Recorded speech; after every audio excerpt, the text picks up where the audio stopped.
farmers are a lot of things. They produce food. It's like the number one industry at pulling countries out of poverty. But fundamentally, they're like the custodians of the planet. And so if you can give farmers the tools to run a more productive, sustainable farm, well, then you're going to see this just huge impact on the world. So that's our motivation. That's where we're going. And we're very pure about that. If we can come up with a better way to achieve that, a better product, we will build it. We will invest and we will give it everything we've got. The New Zealand Tech Podcast, brought to you by Gorilla Technology, proactive and strategic IT. Hey folks, greetings and welcome along to the New Zealand Tech Podcast. I'm your host, Paul Spain. Today we're speaking with Craig Piggott, who is the Chief Executive and Founder at Halter. Halter's mission is to make this half of the planet more productive and sustainable. Halter is moving pretty fast, deploying their technology into new farms on a daily basis. So today we're going to hear from Craig and learn a little bit of the Halter journey. Welcome along to the show, Craig. Thank you for having me. Pleasure to be here. It's been really interesting, actually, watching some of, Halter's journey from a distance. And I think I mentioned before the show, Halter is one of the New Zealand sort of success stories that, I'll often talk about when I'm speaking, doing a keynote or at an event around, the role of technology and futurist thinking. And, Halter seems to be a company that has been able to really apply, what I would call a futurist mindset to the world of agriculture. So, very excited to sit down and chat before we delve into the story. I will say a big thank you to our show partners. So a big thank you to 1NZ, 2 Degrees, Spark, HP, and Gorilla Technology for their wonderful support of the New Zealand Tech Podcast. Maybe we can start by hearing a little bit about, how your journey started out. Where did you grow up? And how did your interests come together in terms of, farming and technology? So born and bred on dairy farms or pasture-based dairy farms. So definitely was safe to say it's kind of in the blood. And my parents are still farming today. And then that was down in the Waikato, and then moved to Auckland to study engineering. So that was, I'd say, a pretty pivotal part of the journey. Really learning like how does technology work and where's it going and what are the trends there. And then found myself as an engineer working at Rocket Lab at the time. It was still well and truly a startup. This was maybe 6-7 years ago now. And that was just an incredible experience, witnessing Piggott raise money and build this satellite launch company in New Zealand, which obviously has no history or no heritage of aerospace. And that was very inspiring, and I learned a lot at my time at Rocket Lab. Just a feeling like none other. I'd worked at various engineering places beforehand, and every day when you turned up to work, you truly felt like you were working on something that mattered with a very passionate, inspired, hardworking group of individuals. And I remember thinking, I am just so lucky. That is, many people probably never find a purpose or a mission so fulfilling or worthy. And that was pretty addictive. That was like, okay, for the rest of my life, I want to be part of environments like this. And so leaving to start Halter was a tough decision. But I knew from day one, like, okay, well, kind of it's compulsory that I recreate an environment like that. When you know what great looks like, you're never gonna settle for anything less. So, yeah, that's really, really interesting. And so, when it came to your initial ideas for Halter, how long did they sort of take to percolate from from the beginning? Yeah. And think of Peter Beck's story with Rocket Lab. There was a journey there over quite a period of time. What did it look like for you? Well, I went full-time on Halter at the start of 2017, so I guess that's 6 years. And I'd been really working on it for about a year before that. So definitely it's been a journey. It's been, 3-5 times harder than you would ever imagine at the start, but it's been also a lot more fun, and there's a lot of excitement there. But definitely been a journey. When I left Rocket Lab to start, I didn't strictly know what the product would be, or what like Halter today looks very different to Halter at day one or day zero. But I knew for sure that the industry had a lot of room to improve, and there's a lot of pressure on agriculture, and knowing the world of tech and then knowing the world of ag and seeing the gap between the two. And I thought that was the interesting piece. It's like, okay, well, how do you help to bridge that gap? So many of the breakthroughs in tech could apply to agriculture if only someone was like filling the gap. And so that was really the initial, you could call it a thesis. And we've been building products and releasing things for our customers and farmers kind of ever since, really. Yeah. So you saying at that 2017 point you didn't have a product at that point? No, we definitely didn't have a product. We had a few ideas and prototypes, and actually very quickly so when you as an engineer, you're kind of trained to think in first principles. And so if you boil down the first principles of a pasture-based dairy farm, sounds simple when you say it like this, but you very quickly get to cows and grass. And the interaction between the two is like really where the magic happens. And so if you are wanting to help make a farm more efficient or more productive or more sustainable, that's kind of the area you're going to focus in on. And so we obsessed over that.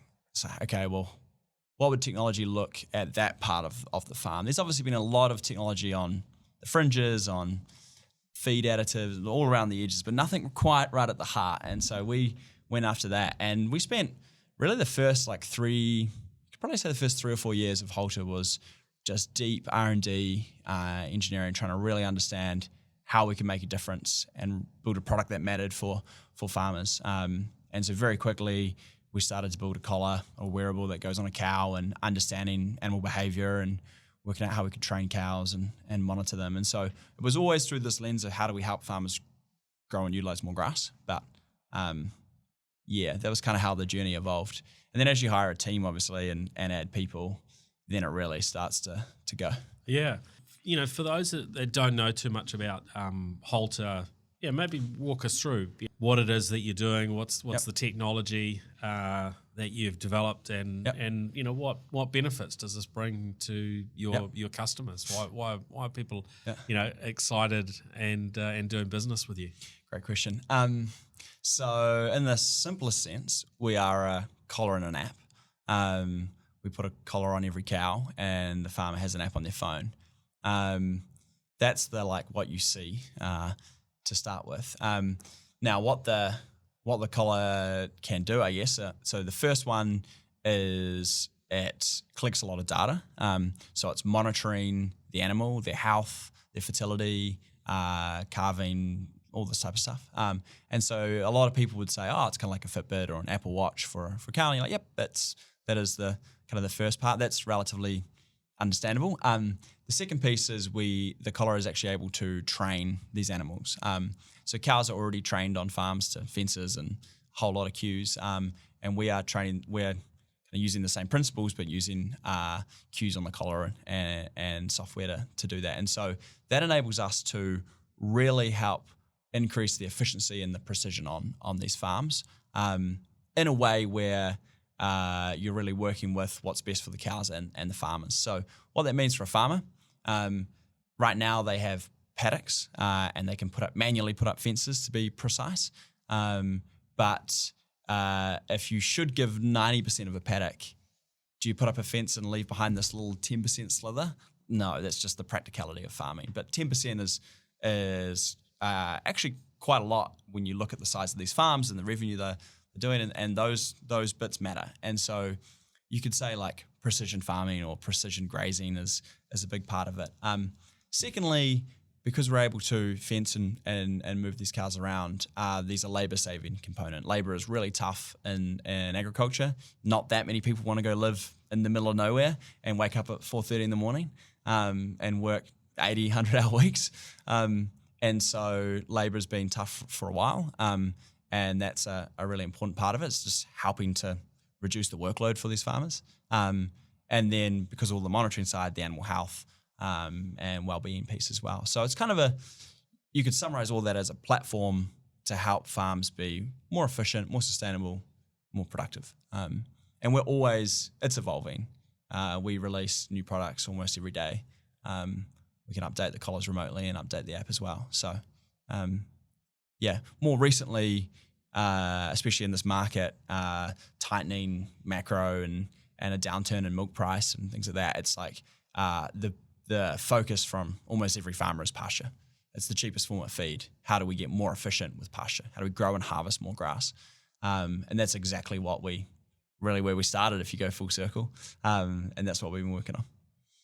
Oh, exciting. And so, with the collar able to, direct, your cows about and so on, does that basically mean that the fences that we're used to, having around paddocks and so on are no longer going to be needed in the future? Is that kind of the reality, or how good is the technology, versus the sort of older approach, and how do you see that sort of playing out longer term? Yes, good question, and a very common question.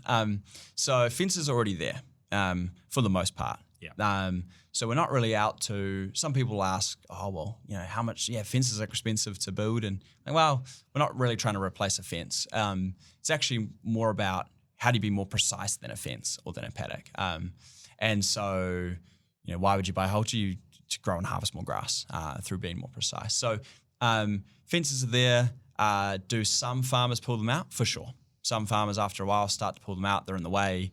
They restrict what you can do. And so, but it's not compulsory. If on day one when we turned up, we said, all right, step one is pull all your fences out, every farmer would look at us, like we're crazy. And so, no, the product works around the fences that are there. And we operate with a level of precision, kind of beyond that. But in theory, you wouldn't need them. You could just if you were to do a greenfield farm, you would just have a big long meadow of grass and cows, and you wouldn't need the fences. Yeah. Okay. So let's talk about that precision. What's the benefit that brings to a farmer? So some farmers, we're talking pasture-based dairy farmers here. A lot of dairy farmers would say, I'm not really a dairy farmer, I'm really a grass farmer. The cows, as long as I keep the cows happy and healthy, I don't have much control over like how a cow converts grass to milk. So that's a static variable, really.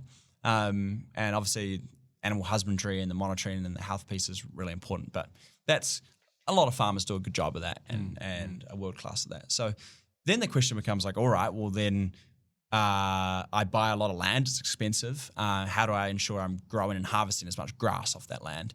That's the variable that changes massively farm to farm.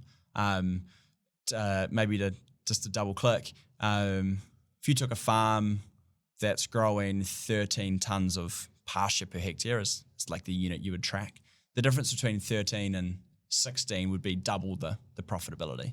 And the difference between the bottom 25% and the top 25% is easily that 3 ton.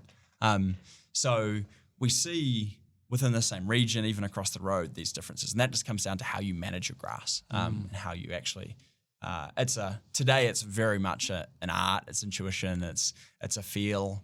And we're trying to turn that into far more of a science, giving farmers the data they need to do that and make good decisions. And so with that data, how much then sort of still comes back on the farmer's expertise and how much could some random person like me go, all right, I'm going to go and buy a farm. Let's try out Halter's technology. Let's see if I can, beat the average, farmer. I'm presuming I'm sort of somewhat on a hiding to nothing on that basis. It would definitely be easier, but we would say you could liken our product to being a cockpit. Imagine right now, if you're a farmer, you are making decisions every hour of the day based on a feel, really. You've got imperfect information, and you're just forced to make these decisions every day. And so we aren't replacing the decision making. The farmer is still the pilot. We're just the cockpit. So we want to make sure we give them all the information they need to make the trade-offs, to get the balance right, and to ensure they're achieving whatever goals.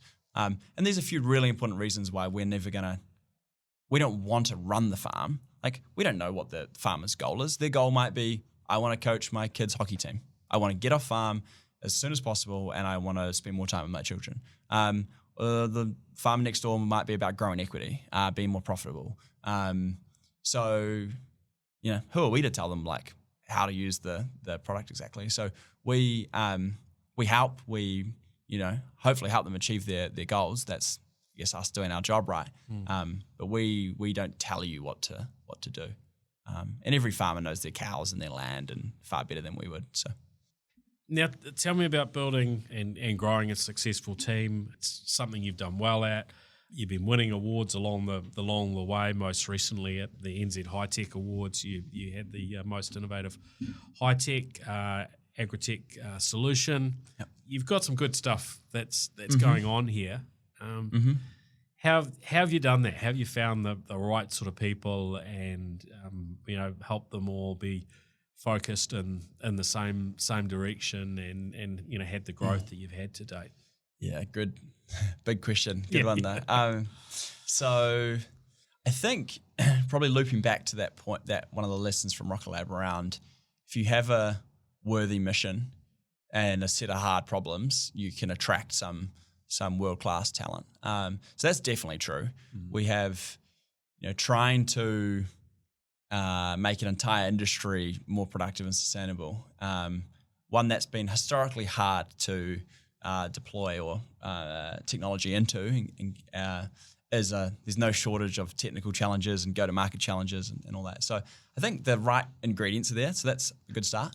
And then I think the second most important is that you care about it. You truly believe that hiring the right people and fostering the right culture is important to you.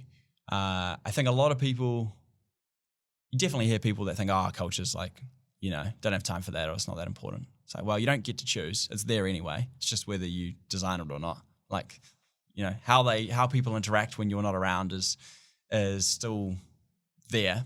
And so we've, from the beginning, always put a big emphasis on who do we hire, who are the leaders in the business, and what is the culture? Because that's fundamentally what is a company, right? We could change our name, we could change our product, we could change our logo, and we'd still be just what is there and who are we as a company. It's our team and our culture, and so we've always focused on that. And it's been hard. Hiring is incredibly difficult, especially like if you were to. I would describe our culture as a high-performing and relatively intense place to work, to be fully honest. But that attracts ambitious people that want to achieve. It's not for everybody, and we're not trying to make it for everybody. But if you want to have impact on the world and really, get excited about working with world-class people and put in the effort, then yeah, I think it's a great place to. Our team really enjoys that part of it. So. Yeah, it is.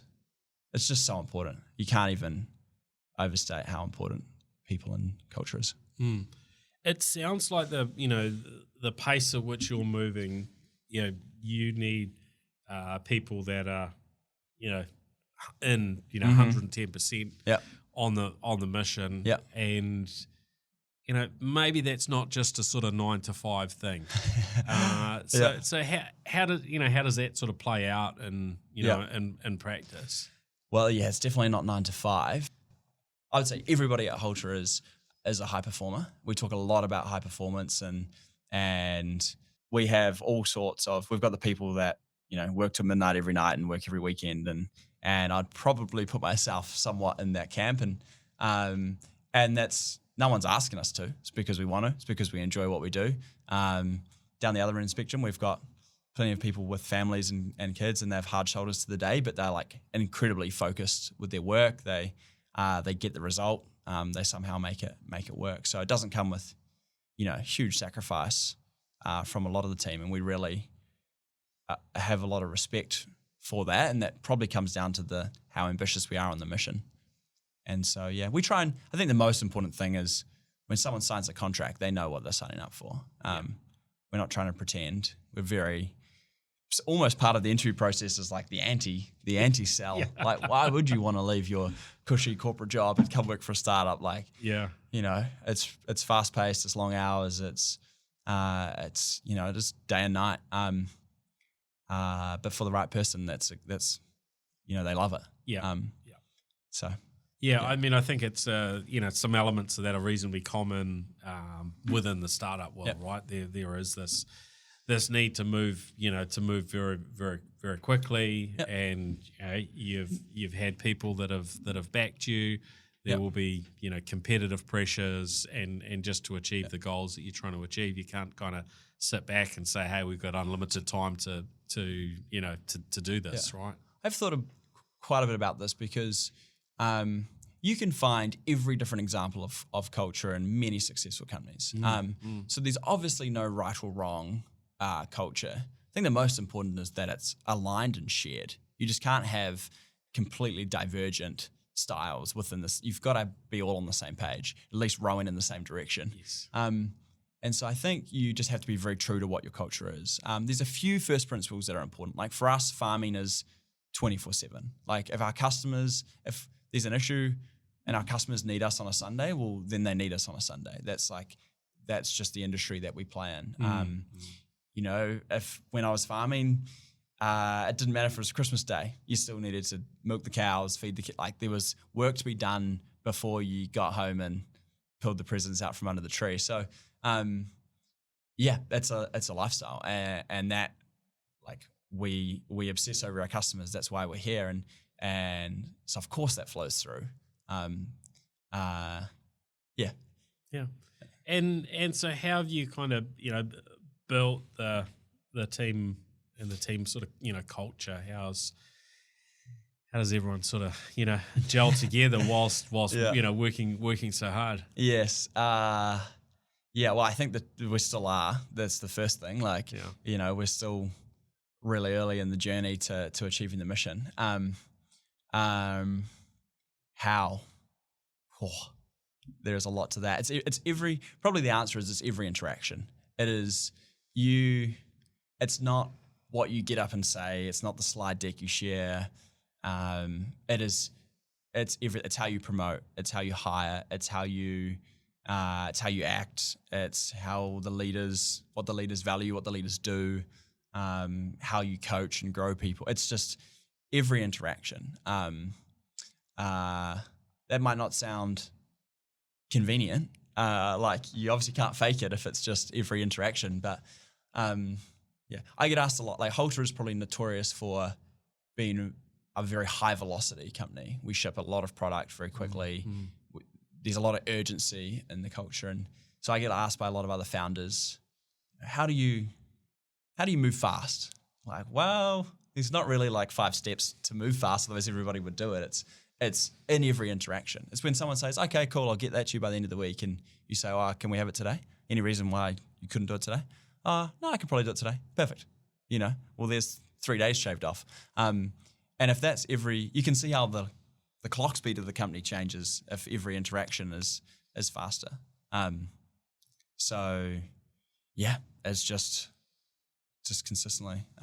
We have a lot of tactical things where I'd say we focus a lot on feedback. We believe in this concept of talent density. So we try and have world-class high performers in every single seat.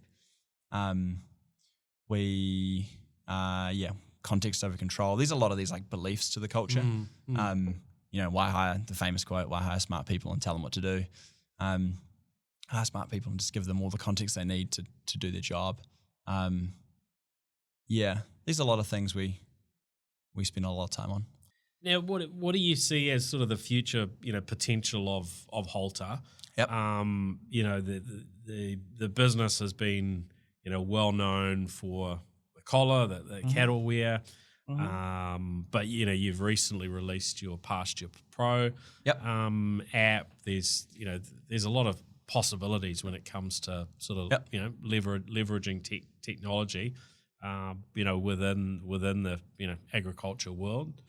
So what's your latest tech, and where do you see things sort of evolving over the years ahead, and even sort of the markets, because your focus at the moment is very much New Zealand and Australia, I take it, but I'm sure there's a potential beyond that as well. For sure. Yeah, for sure. I'll start with the mission. I know you touched on it right at the beginning. Half the world's habitable land mass is agriculture. So how do you help that half to be more productive and more sustainable? That's really answering the question, how do we feed the world as it grows, growing population? How do we increase food production and do that in a manner which is sustainable? And we believe pasture farming is like right at the heart of that. There's 4 times as much carbon in the soil as there is on everything above the soil, and a 0.4% increase in soil carbon would offset the entire world's emissions. So, farmers are a lot of things. They produce food. It's like the number one industry at pulling countries out of poverty. But fundamentally, they're like the custodians of the planet. And so, if you can give farmers the tools to run a more productive, sustainable farm, well, then you're going to see this just huge impact on the world. So that's our motivation. That's why, that's where we're going. And we're very pure about that. If we can come up with a better way to achieve that, a better product, we will build it. We will invest and we will give it everything we've got to move the ball forward in that direction. The most recent step we took was a product we call Pasture Pro.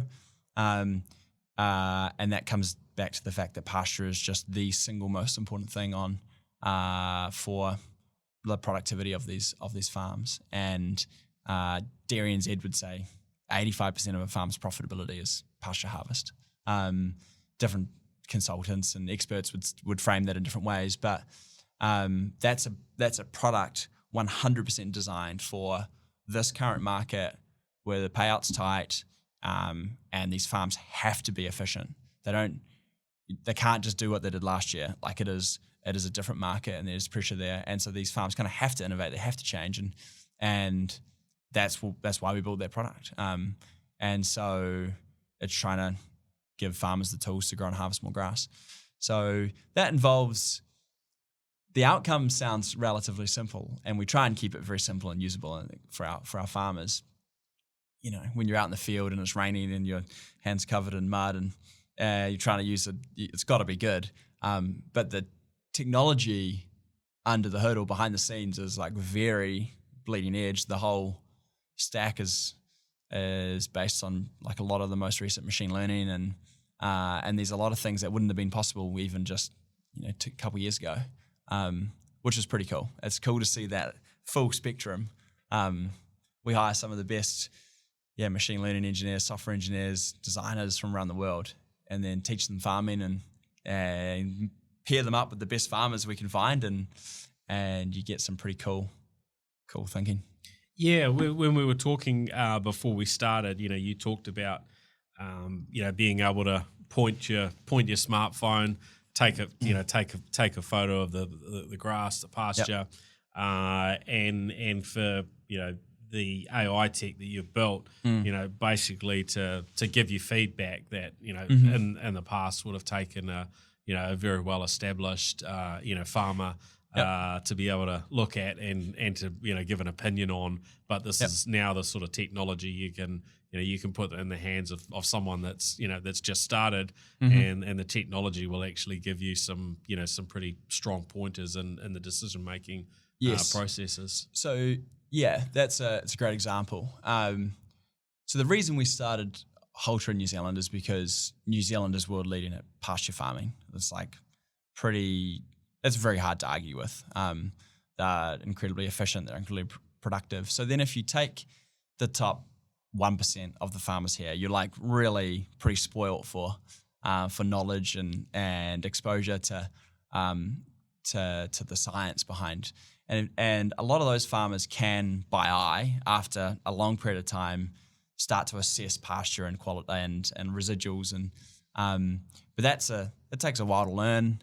It's very hard to train staff. It's different. Obviously, there's human bias and stuff. So, but all that's enough to help you realize, okay, well, if a good farmer can do it by eye, then we can take. I wonder how many photos it would take for us to do that with a phone. Turns out a lot. But you go and capture tens of thousands of photos of in this case, it's a residual. So how much grass you leave behind, really important, a critical metric to growing and harvesting a lot of grass.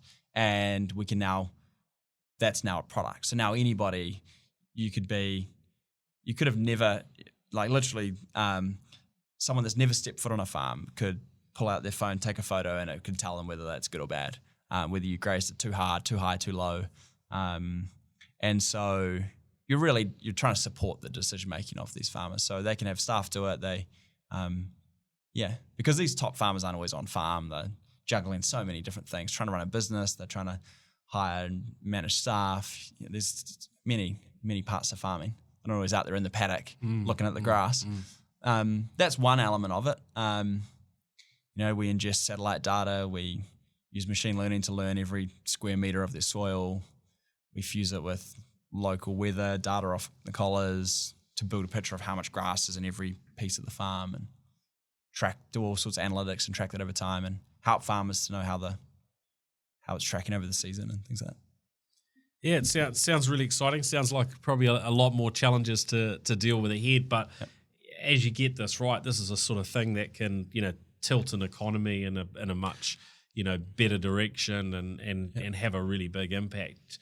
I'm picking, sometimes it only makes, it's only a sort of small percentage change in one situation, and actually the flow on can be really big from that, can't it? 100%. We, I think if you do your job right, then that's exactly what should happen.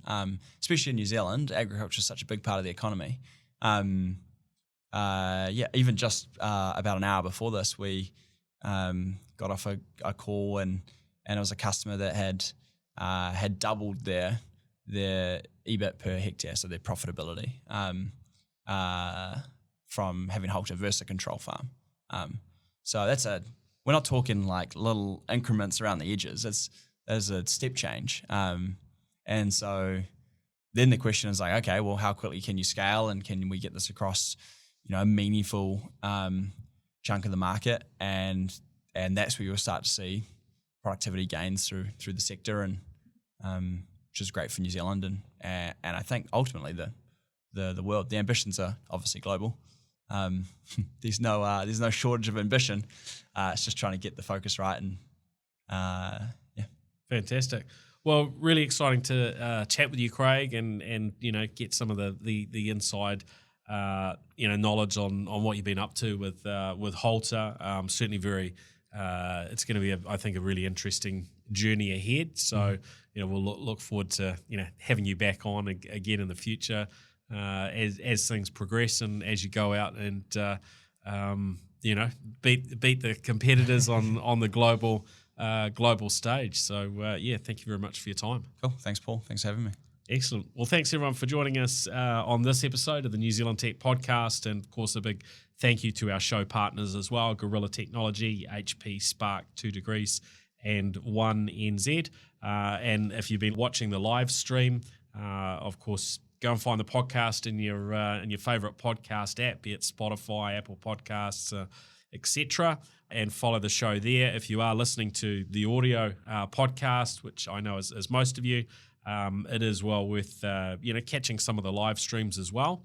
Have a look and follow us, whether that's YouTube, Twitter /X, Facebook, or you can follow myself, Paul Spain, on LinkedIn. And those are the channels which we stream live to most Tuesday afternoons. All right. Thanks, everyone. Thank you very much, Craig. Cool. Thank you. All right. Pleasure. All the best. The New Zealand Tech Podcast, brought to you by Gorilla Technology, proactive and strategic IT.